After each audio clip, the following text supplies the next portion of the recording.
Today, let's talk about pedal kayaks versus motorized kayaks and everything you need to know in deciding whether or not the pedal or the motorized kayak is right for you.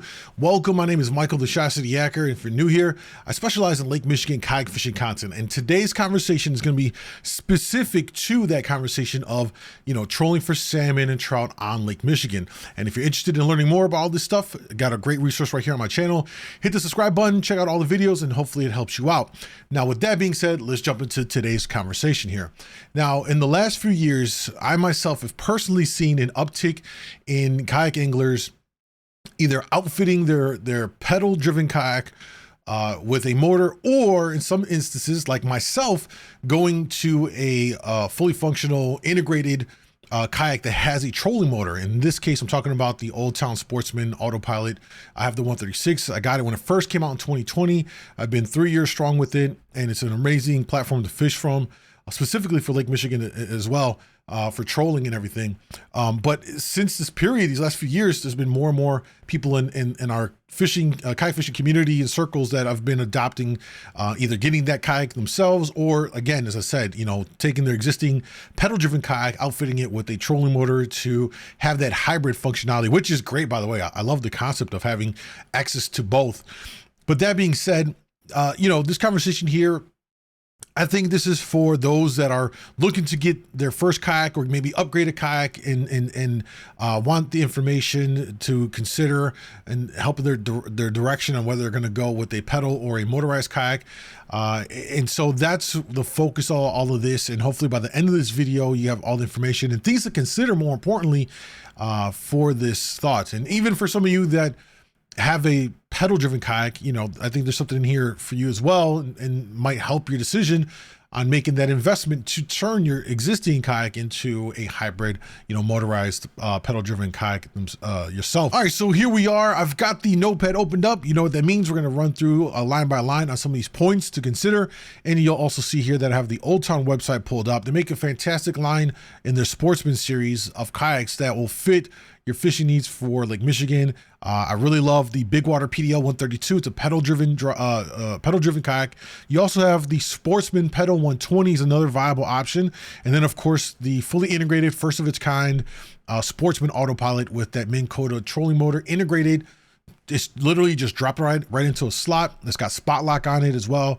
And it's just an amazing, motorized watercraft on the market. And that solution is, it's an all-in-one. You get the whole thing, get the motor and the kayak. With that being said, let's talk about the first most important factor in deciding which of these two routes to go through. And that is going to be price point. These kayaks, generally speaking, across all kayaks, the prices have been going up year over year. And at this point, for a decent pedal-driven kayak, without some of the Hobies and the Sportsmen from Old Town, some of the other lines that I think would fit for Lake Michigan, you're looking at a price point between $300 to $4,400 for a pedal-driven kayak. In most cases, you might find something a little bit less, but generally in that ballpark range is where you're going to look to spend for a pedal-driven kayak. The good thing, though, is with the pedal-driven kayak is that cost, obviously not including, taxes and delivery fees, but that cost is essentially the only cost you have for the kayak, because that kayak has the drive. That's how you move it around with your legs. That's it. You just buy that and you're ready to go. You can literally take it once it comes to you and you get it. You can literally put it in the water and fish it, right? It's got everything you need. On the flip side of that, motorized kayaks are inherently going to be more expensive than what the sticker price is. So even for instance here, the Autopilot for the 120 size, it's let's just say $4,400, not including taxes and all of that. That's not the final cost for a kayak like this. You still have to consider other costs. And I would say this too, if you have a pedal driven kayak right now and you're thinking about, well, let me outfit it and make it a hybrid setup where I have a motor on it on board and do all that stuff. Well, you are also looking at a considerable spend of at least, I would say, $2,000, and that's like being very conservative. It's probably gonna be more towards the $2,500, $3K range, because you got to buy the trolling motor. You have to buy all the mounts and accessories and anything else you may need to outfit it to make it fit on your kayak, and all the parts that are going to go into it. You got to think about your wiring. and a battery. And this is for both the motorized, or if you're going to convert your pedal to a motorized, you got to think again of wiring. You got to do all that wiring work. You got to get all the wires to do all that. You got to buy a battery. We're going to talk about that a little bit more here in a second. You got to get the charger for the battery. You have to get all the parts you're going to need to install it onto your kayak, and all of that. So you're looking at, again, I would say $2K minimum, bare minimum. So an important part to talk about here is that the final costs for a motorized kayak is going to be more because you have to get the battery. And the battery is going to be the next, biggest expense when it comes to a motorized kayak here. And remember, it's super important that whatever amp hour battery you get is going to determine the range and how much time you can be on that water. So if you get a 60 amp hour battery versus a 100 amp hour battery, you're going to have a significantly less amount of time on the water, because that 60 amp hours are going to go, you're going to burn through it faster than you would 100 amp hours. Now, there's also going to be a quite substantial price difference between a 60 amp hour versus a 100 amp hour. I would just say right now, straight up, if you are looking to do trolling on Lake Michigan from a motorized kayak, 100 amp hours minimum is what you want. Generally, in my experience, you can get about 14 miles nonstop trolling from a 100 amp hour battery if you're going in a 2.2 roughly mile per hour troll the entire time. I've gotten up to 14, 15 miles worth of travel on one fully charged 100 amp hour battery. So this is an area where you need to figure out just how much use you're going to put into it and all of that to determine. But I think generally it's better to have more battery power than not enough. So for a 100 amp hour battery, you're generally looking at about $1,000 spend, give or take a little, but generally right around $1,000 is what that is going to cost you. So this is another factor into the motorized kayak that you need to take into account here. Next, let's talk about the maintenance of each of these styles of kayaks. Now, easily enough, a pedal driven kayak is very low maintenance. At most, you're checking the drive, maybe some light lubrication to the drive, checking the prop pin, whatever kind of a drive it is. You're going to just kind of look over all the parts, make sure everything's tied up nicely and it's working properly. And that's about it. And for the fact that we're in freshwater, it's even easier. We don't have to worry about corrosion as much, not nearly as much as you do in saltwater. So, after you're done, you can just rinse it off, hang it up, and you're good to go. With a motorized kayak, it's a bit more of a maintenance that goes into it in terms of just keeping an eye on everything to make sure that it's going to be working properly, right? When you think of maintenance, I think of this. I think of things as far as making sure that your connecting parts for all the stuff that you're plugging in and out of your battery to the motor, all of those connection points aren't rusting up. So you're keeping dielectric grease on them. You're keeping those well lubricated and dry as much as possible. I'm thinking about things like making sure that my lines that I'm running inside the hull for the electronics part of it all, for powering it all, is good to go. The hulls can get moisture into it over time. So that can add and that can interfere with some of the electronics if you don't have good seals and everything. So, you got to make sure that your lines within your hull are good and watertight, so there's no kind of corrosion there. I'm also thinking of things like making sure that you take the battery out and you recharge it for your next trip. This is another part of the maintenance thing. You got to, after you're done with your trip, I've done it myself where I forget about it and I go back out the next day and I'm like, oh, I only have 20% battery. This is going to be a very short trip. These are like additional things, maintenance you got to kind of stay up on and be aware of to make sure that the motorized portion, there's a lot more working parts involved in it. And then you have to think about the motor itself. Is the prop good? The prop shaft, make sure you're not dinging it up on anything. So there's just a lot more you have to be aware of in terms of the maintenance on the motorized. So there's something to think about as well. If you want to just kind of get up and go, it's a lot easier to do in a pedal drive versus what you need to do and how much work you need to put into maintaining the motorized kayak itself. Third is functionality between the two different styles of kayak here. With a pedal drive, it's really only limited by the user's stamina and endurance. You can go as far and do as much fishing as you want as long as you, the user, has the energy to do so. So if you are not exactly in top tier shape like you were when you were back in your teens, which is the case for most of us, we'll be honest here, you have to really consider how much can I put into this to allow me to fish. There's nothing worse than being out fishing and the bite is really good. It's a beautiful day, but you're just fatiguing early. You're just getting tired. Maybe the sun's beating down on you. You had a long night. Your legs are just feeling funny. If you don't have the stamina and the endurance to keep on pumping your legs, to keep on, keep on trolling, it's going to be a short-lived trip. Whereas a motorized kayak, it's not an issue. You're only limited by the amount of juice you have in the battery. So you can fish for a really long time and not feel the same effects physically as you would in a pedal kayak. And this is an important factor. I'm going to address it later on as we go through this, and how this plays into a decision on which way to go in when we talk about the functionality, how it's going to work, how it's going to impact your body, and the limitations because of the human propulsion that goes into a pedal versus the motor, which the motor is just working off the battery and you're just kind of chilling there, going about your fishing. Now, kind of tied into the functionality is going to be point number 4, which is fishability between the pedal kayak and the motorized kayak. Now, for the pedal kayak here, it still requires you to have a certain level of hands-on with the fishing that you're doing, right?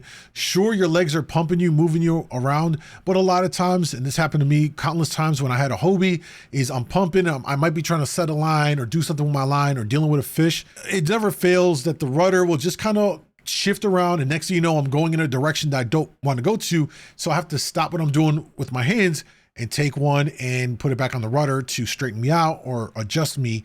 So it's not fully hands-off fishing. And sure, this is not a deal breaker whatsoever with a pedal kayak, but it is worth noting that you don't have fully hands-free fishing at all when compared especially to a motorized kayak where you will have hands, if not feet-free fishing. So it's incredibly different experience, to be quite honest with you. You also have to remember that your range is limited based on the user and their physical condition, their stamina, their endurance. So that's going to play an impact into its fishability.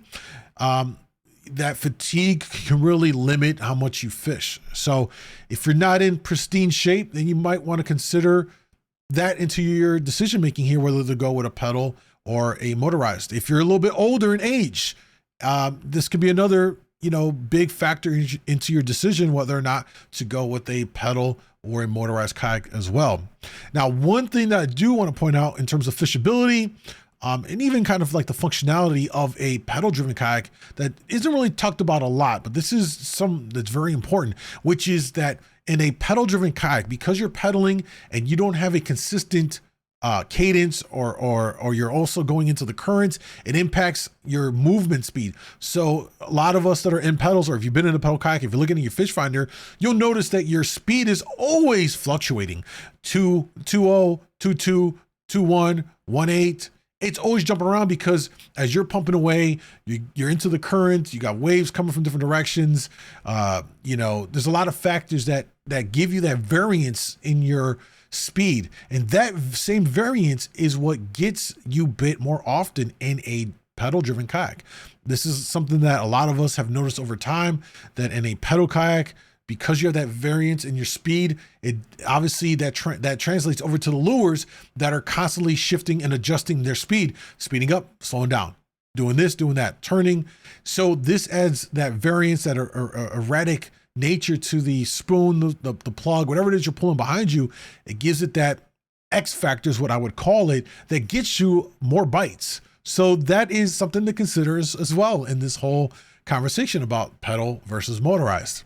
Now, as we move into motorized aspects of the fishability here, without question, hands and feet free fishing is amazing. I'm telling you, to be able to just sit there, and in my case with the autopilot, I can set the course, I can lock it, so it's just going in this one direction and it'll hold really, really well. I can then focus 100% on setting a line, bringing a fish in, netting a fish. I don't have to do nearly as much work, and I have truly hands and feet free fishing to have that experience. And I would just say that generally this is a luxury to be able to have that. It's not like a necessity. You can certainly be productive and catch fish in a pedal driven kayak where you're not fully hands free, but it is quite the luxury to just have your hands and do whatever else it is you want to do or you need to do, and not have it always focused on the kayak and maneuvering yourself. With the motorized kayak, because you're running it off of a battery, that same battery is going to give you more range. Simply put, make the investment into getting yourself a bigger battery, more amp hours. It's going to allow you to stay on the water for longer periods of time without burning through all of that battery power. You can stay out there, especially in those days where the bite is really good. It's a beautiful day. You want to hang out. You want to do this. You want to do that. You don't have to cut your trip short, which is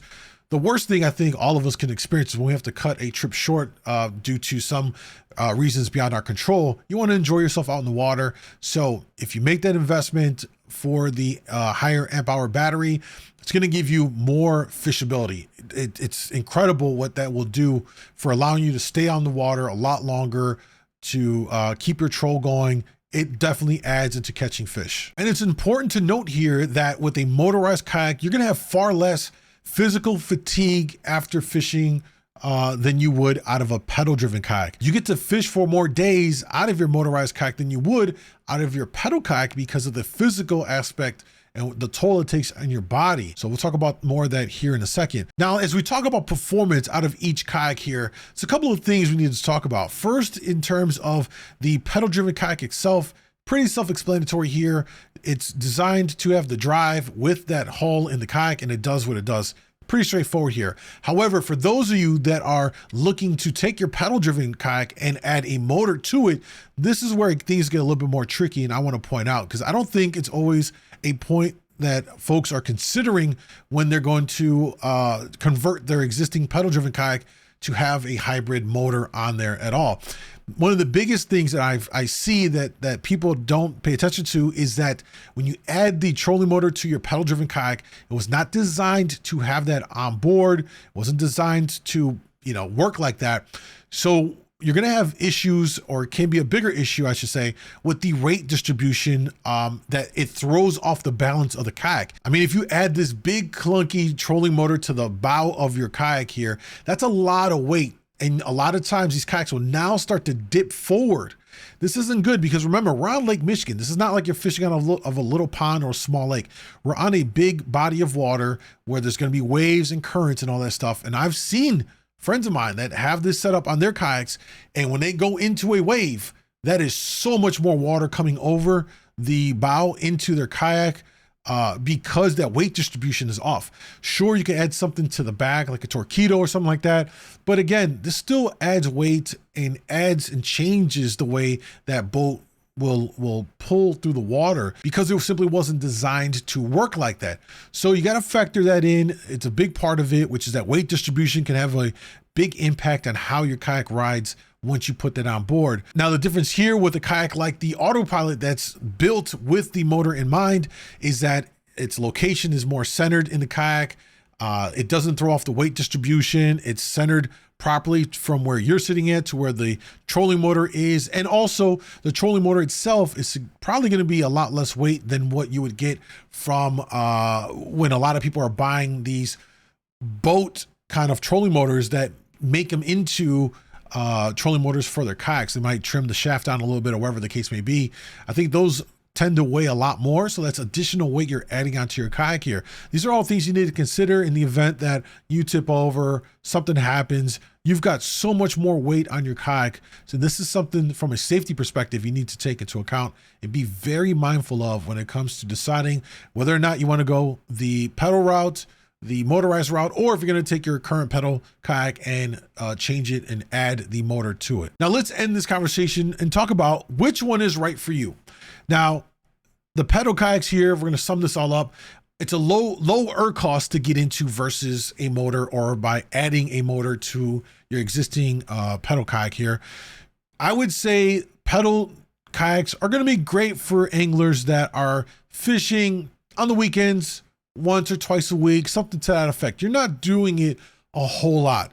You don't need to make that super big kind of investment into a motor or turning yours into a motor, unless there's some kind of physical limitation there, maybe your age or because your health that precludes you from having the stamina and endurance to pedal, then sure. But if you're in good shape and you're not fishing as often, I think it's the route for you is probably just go and get a pedal driven kayak here. You're not really focused too much perhaps on going out and doing a lot of offshore fishing. You're focused on the near shore, the spring, the fall, and all of that stuff. A pedal kayak is going to do you just fine. And even if those times in the summer where you do want to go offshore a bit, you can still do it. Going out once or twice during the week, your body should be able to handle that. Now, on the flip side of this, for motorized kayaks, the folks that may want to consider a motorized over a pedal are going to be people that fish frequently. I'm talking about at least 3 or more times a week. You're fishing that often. And I'm saying this as someone who full-time fishes now. I know for a fact that if I had a pedal-driven kayak, I would not be able to fish as much as I do because physically, my body would be worn out from just a couple of trips in the same week. You'd burn yourself out a lot faster because not only are you waking up early in the mornings and doing all that, but now you're covering 10, 12, 14 miles a day on the water. It adds up, and you could be in great shape. It's not that you're in bad shape, but it's just physically, it gets to be a lot of work. So in order to fish consistently, I think the better way to go is to have some kind of a motor on your kayak, whether you get one like the autopilot or you take an existing one and outfit it with a trolling motor. That's going to help take some of that load off of your physical body so that you can fish more frequently. If you're someone that's looking to do a lot of offshore fishing, I think the motorized route is going to be better for you because you're going to have the range to go out there and do it. Let the motor do all the work for you. You're going to be hands-free, so you can really focus on that. Focus on the water and your troll and not have to tinker around as much with the physical aspect of you powering the kayak. And then finally, if you want a hands and feet free fishing experience, then obviously a motorized kayak for the most part is going to give you that. So then you can just focus on whatever it is you want to do outside of just simply focusing on powering your vessel and then having to deal with keeping it straight while you're fighting a fish or netting a fish and all these kinds of things. With a motorized kayak, you can set the speed and let it keep going while you're trolling. When you're netting, you can slow it down, bring it down to a lower speed. You can track it, lock it in so it's going in a certain heading for you. So it gives you a lot more options and it makes the fishing a lot more convenient than you would experience in a pedal-driven kayak. And again, it's not to say, and it's not a down on pedal-driven kayaks whatsoever. Simply just kind of comparing the two, and what you get with a motorized kayak gives you a bit more relative to what the pedal gives you. And the pedal kayaks already give you a really good baseline platform to fish from when we're talking about trolling for salmon and trout on Lake Michigan. It's just that motorized is going to take it even a step further and just kind of expand on what you're already doing in a pedal driven kayak. And hopefully all these points I just shared with you gives you enough insight and things to think about when considering which platform to go with, pedals or motorized, or do I take my existing pedal kayak and outfit it with a trolling motor? And all the expenses are going to go into it. Why or why not? You may want to do it. Ultimately, it's a very personal choice. And the goal here was just to kind of give you things to think about before you make the jump into it. And certainly before you start making the financial investment into this, because there's nothing more I hate to see than someone that goes out, buys a kayak or does this, maybe makes a modification, and then soon after regrets it and thinks I shouldn't have done this, I should have thought it through some more, or this maybe it wasn't the right way to go, or this wasn't the right kayak to get. So yeah, I want to help you to avoid that situation.